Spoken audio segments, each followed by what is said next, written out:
Russian government with respect to change, it is important to assess individual aspects of Russian government, and in this case it would be prudent to assess ideology, government structures, tools of government, and local government.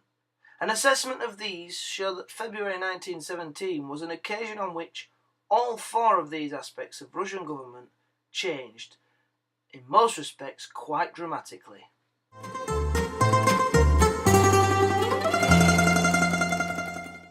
Paragraph and theme 1. The ideology of government changed 3 times from 1855 to 1964, and 1905 was not one of those occasions. Therefore, in terms of ideological change, 1905 did not have much impact on changes in Russian government. See, that was my point to the start of what would be a paragraph. I've now got to go and back this up. Before 1905 and afterwards, the Russian government was autocratic, and the majority of it was totally committed to the Tsars, although certain elements of the State Duma were not. Significantly, the members of the State Duma had little real power, and particularly after the release of the fundamental laws in 1906, and then the electoral reform, which came after the dismissal of the Second Duma, power remained in the hands of men who were clearly committed to autocracy. In comparison, the February Revolution saw the overthrow of autocracy and the establishment of the provisional government, who publicly stated their intention to rule through democratic means, though of course their promised elections never materialised. The provisional government cannot be seen as autocratic or Bolshevik, though some elements may have held some support for both. And thus, as opposed to 1905, the majority of government, and certainly those with the power, were largely opposed to autocracy, and therefore this signalled a greater change in ideology than the events of 1905. Arguably of equal size in terms of change, ideological change that is, was the October Revolution of 1917, whereby a large body who were publicly committed to democracy were overthrown by a completely new ideological entity and a relatively small Bolshevik elite who served as the vanguard of the revolution. In both February 1917 and October 1917, the ideology of the government changed dramatically, whereas in 1905, only a small aspect of government that had no real power might have had some members that had different ideologies. And thus, in terms of ideology, the events of 1905 changed little compared to the events of 1917.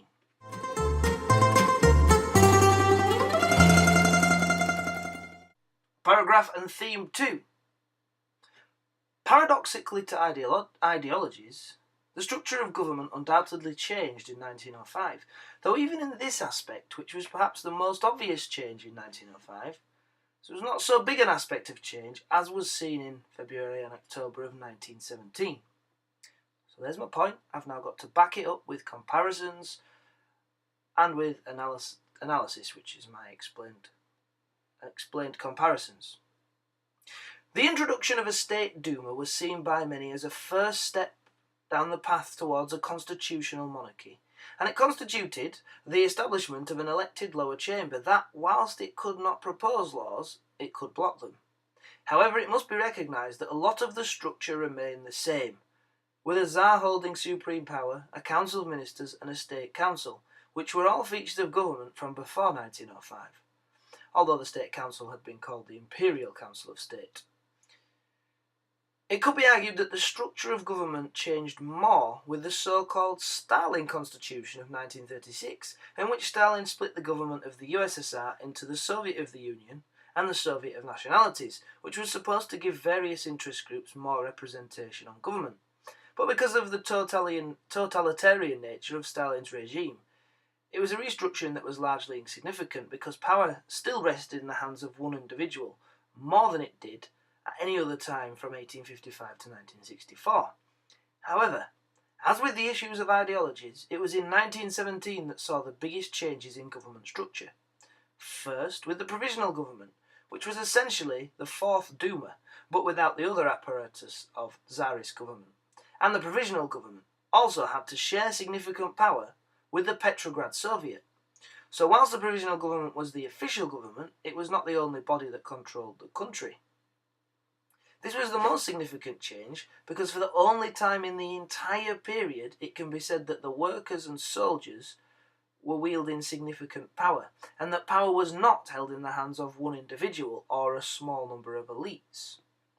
October 1917 heralded another change in government structures, but this was a reverse back to structures that were similar to the Tsarist government in many cases.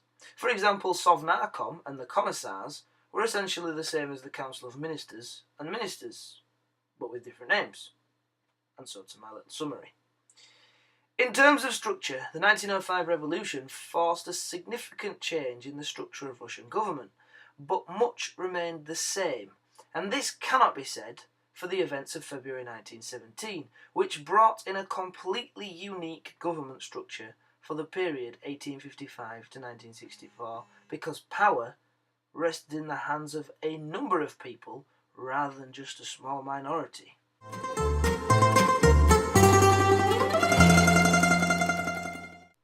Third paragraph. The tools of government did not change much in 1905, whereas in February 1917, October 1917, and after the deaths of Lenin, then Stalin, the tools of government often changed dramatically. Alexander II, Alexander III, and Nicholas II all made use of some form of secret police, which for the most part was the Okhrana.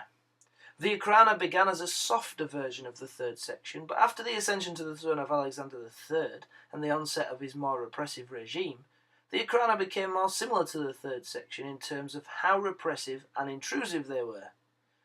1905 caused no change in the secret police, apart from perhaps slightly less persecution of political groups that were by then allowed to work with, and so long as they were cooperating with, the State Duma.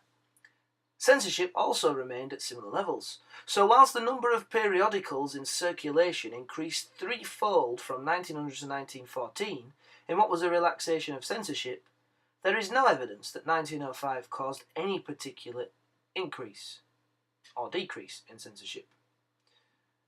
When this is compared to February 1917, when censorship was removed and political freedom granted, this was a huge change, as it removed in one swoop many of the tools of government.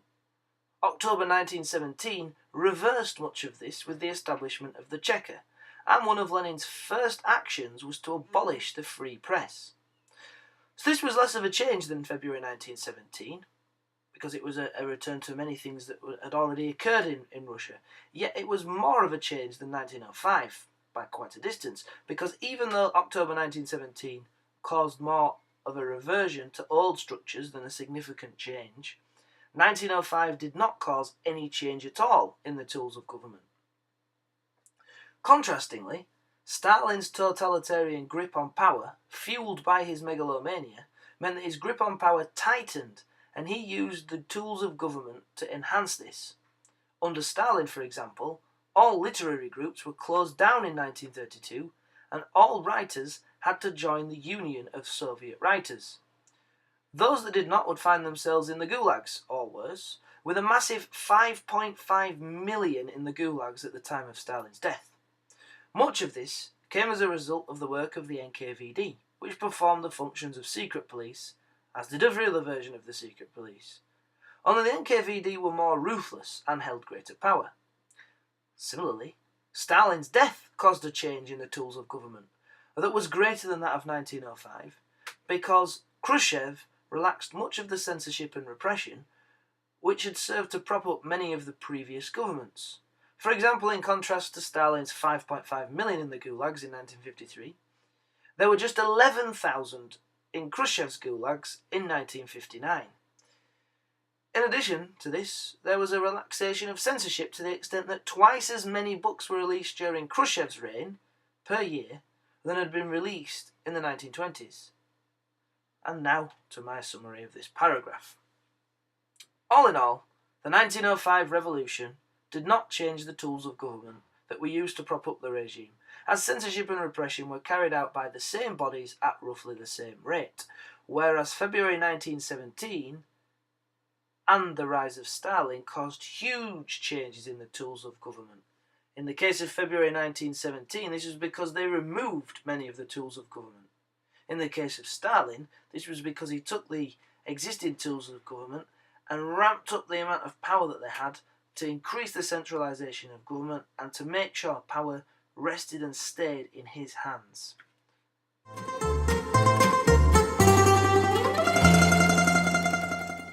Fourth paragraph. Lastly, local government should be considered, and in this case the 1905 revolution caused very little change in Russian government, particularly when compared to the consequences of the Emancipation Edict of 1861. As with tools of government and ideology, the 1905 revolution did not change local Russian government much because it was primarily concerned with an alteration to the national government.